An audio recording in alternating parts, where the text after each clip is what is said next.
Just like the street lights lit this town, like a fire in a blaze, gotta burn it down. Can't be afraid to leave this out. We got this far, don't know how. I see danger in your eyes. They know we'll burn down the night. Coming just like the sunrise. You know that we're gonna light it up tonight. We're gonna light it up tonight. We're gonna light it up just like the sunrise. We're gonna light it up now.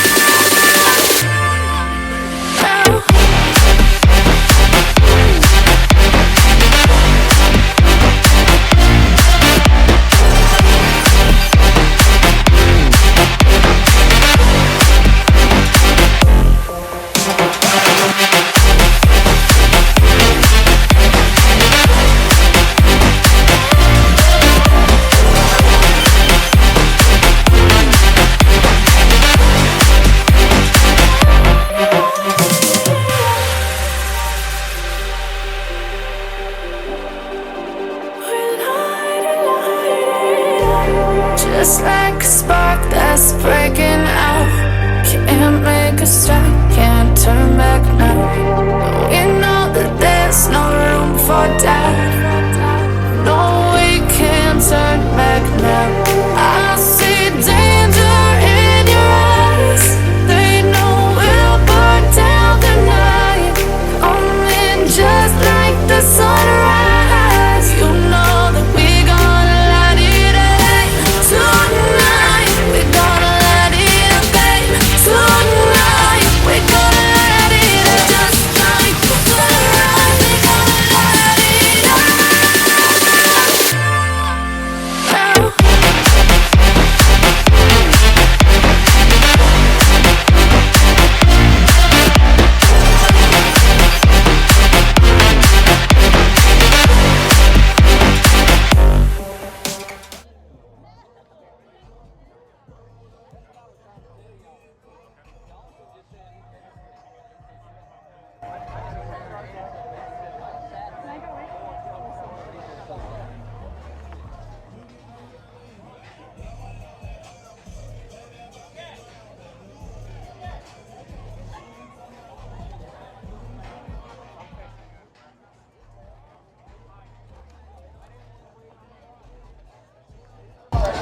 I love it when the trucks get turned into buses and they get personalized like this. The music is very loud, but I'm going to try and get an interview with the owner and to show you guys exactly what's happened here.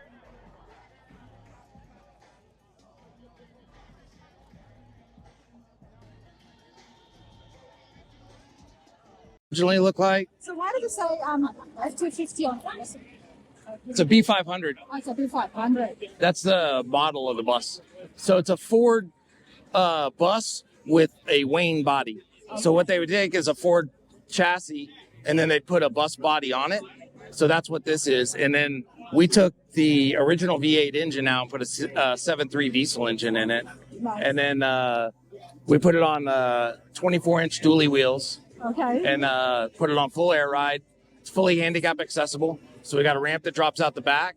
And actually in the front, there's a ramp that goes down. But that ramp is on air ride. So it actually lays flat. So you got all the floor space so we can put extra wheelchairs in there. Okay. And then I can air it up to get out. All right, Chris, that is a lot of information, a lot of very good information. I'm absolutely loving the story behind the bus behind me. Chris, how are you today, for starters? Very good, very good. It's warm, but they have some awesome cars here. But hey, we cannot complain about the weather because tomorrow it might be raining. Tomorrow is going to rain. It is going to rain. But I heard it's going to stop at noon. We'll see. I hope so, because then we wouldn't be able to stand here and chat about your beautiful bussy. What have you got? So I've got a 1957 Ford B500 handicap accessible short bus. Now, I love the story behind it. What made you want to get this bus? Or what is the reason? So I'm a big car guy. I love cars, right? But you're kind of limited whenever you're in a wheelchair. So I originally wanted a F100 truck, you know, and I was on the Hot Rod Power Tour, And I was talking to one of the car designers, and they were like, "Have you ever been in an F100?" And I was like, "No." And they're like, "There's no room in an F100." No, there isn't. So we went and looked at an We know F100. how they look, but there really is no room. And so he was like, "How are you going to fit all this stuff that, like to be able to get in and out and all that?" So that kind of turned it. He was like, "You're going to need like a van, that has the drive shaft going down. You don't have the tunnel." And But for a car guy, you needed just not an ordinary van, but Right. you needed a pretty cool custom van. so that turned into, well, how about a short bus? What's cooler than a guy in a wheelchair owning a short bus? So that's why I bought a short bus. And then I wanted to customize it, and I wanted it to be unique. And I wanted to show people that a guy in a wheelchair can build something that's not a minivan, And it's not just anything. This looks fabulous. I love the color scheme, the red with the gray, and you've got a diesel engine now. Yes, we put a 7.3 diesel engine in there. Diesel Dynamics somehow stuffed it in there. It's the engine that this thing always never knew it wanted, but it's perfect for it. So The B500, what were they used for? these were just like short buses for school buses. School buses. Yes. Okay. And so I bought it online in Eureka, Montana. Apparently that's where buses go to die. There was a bunch of buses. I Yeah. didn't know that. There's a bunch of buses out there. So, Okay. and we got it. It was a good shape. And then from there, I wanted to make it accessible. So in order to make it accessible, we had to put it on air ride, put a handicap accessible ramp. And people are like, "Why'd you slam it so much?" But the angle of the ramp gets higher as it goes higher. So we tried to get it as low as possible to get the angle of the ramp down. And tell us about the dually in the back. The what? Dually. The dually? Yeah. So we put 24-inch Tennessee wheel and tire dually wheels, and then we worked with Victor at a Black Label powder coating, and I was like, "Look, I want flat red wheels. I don't want pink wheels. I want flat red."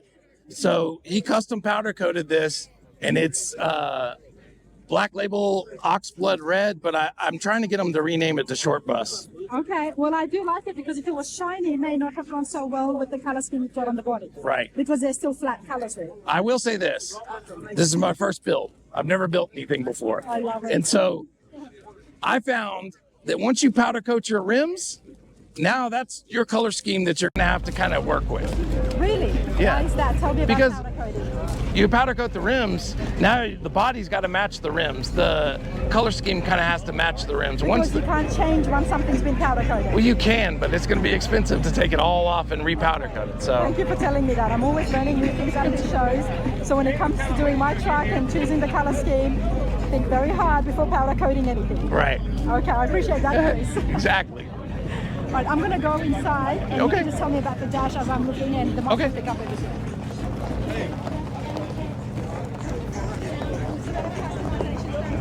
Yes. There's a lot of buttons. It's all LEDs. So we have a lot of LEDs. Stereo. We put Dakota digital gauges in there. Pretty much everything in there has been fabricated or made for the most part. The only thing that really bolted on was the aftermarket steering wheel to the aftermarket steering column. I love your seats. Yeah, we put some TMI seats in there and then had them custom made. You got speakers all over. Kicker's one of my sponsors, so Kicker they did it up on the stereo. There's four 15s and then 6 Marine speakers in there. 4 amps pushing it, and then a Kicker head unit. Nice. And I like the windows. So these windows slide up. Yes, those are all original. So this is what it would have been like. Yes, in fact, the whole body and the chassis for this is original. Okay. We notched the frame, we cut the front clip off, but the body and the rest of the chassis is all like original. So This truck is very handicap accessible. And tell me about your plans. Where are you taking this, and what are we going to be doing with it? So it's been around for a little while. We've taken it to SEMA twice, but now like we're taking it to more local shows, and then once we're finished, completely finished, the goal is to take it to mainstream car shows and use this as a marketing tool for nonprofits that are focused around getting people with disabilities out doing activities. We want to take it to VA hospitals. I really want to take it to schools and let the kids that are disabled experience it. They would absolutely love this. They get cut out of a lot of things, and I think it'd be kind of cool for them to almost exclusively be able to get in the bus and experience it. And then one of the other things that we're talking about doing is an essay contest, and whoever wins that essay contest, they have to have a disability, but we take them to prom in it. Oh wow, with those speakers and the seats. I mean, really most people with disabilities, they don't have the ability to get in like limos and be able to have that like experience. So when I built this, I wanted to do something, I wanted it a purpose built. I wanted to kind of give back and show people that, hey, a guy in a wheelchair can own a bus or, you know, build it. And I mean, I've had my hands in this, you know, I've had a lot of shops. I was in the paint booth at 3 in the morning helping paint this thing. So it's a labor of love. I absolutely love this, Chris, and I love what you're doing and the cause behind it. It's been such a pleasure to meet you, and I love your bus, and I wish you all the best. Thank you very much.